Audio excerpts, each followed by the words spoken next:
332 turbo rebuild. I think it's day 9. Pump the brakes. So I got these axle shafts off, axle tubes, and came to realize these nuts aren't tight, and there's nothing really to prevent them from spinning other than this little thing here, which is a washer you bend over. And it's got a tang in the back that fits into this keyway here, so it's not super robust. Maybe I'll just have to bias them a little extra one direction. Don't want too much movement in there and wearing things out, but the good thing is everything was well lubricated, and these drums are going to come right off. This one's already off, obviously. This is definitely a pain point for the 300 and 400 series owners.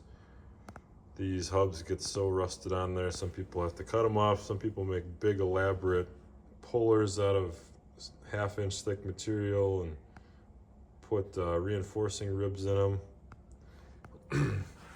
These fell right off, basically. Plenty of pad life left. I mean, it's a hydrostatic tractor, so you barely use the brakes.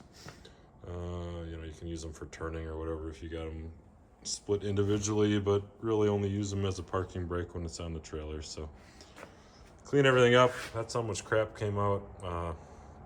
It's partially probably brake dust and partially just dirt gets in there, and you can't really clean it out. So gonna get these all cleaned up, anti-seize the shaft, and reassemble them, see if I can get that nut maybe a little tighter, potentially even put a little Loctite on it. We'll see.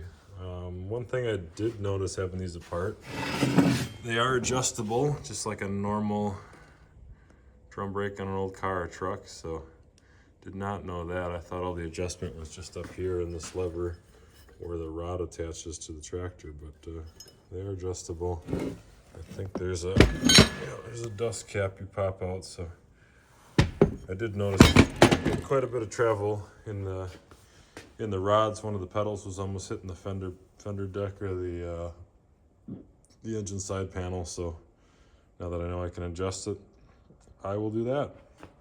So that's all we got for today. Parts are on order, as I said last video. Probably see them the end of next week. They're not super fast. Takes them, I think they got 3 to 5 days to pull the parts, and then, you know, whatever, slow boat shipping, probably 3 to 5 days for shipping. So all right, make sure to subscribe. Definitely a fun project to get this tractor back whipped into shape, and hoping to get it done here in the next few weeks.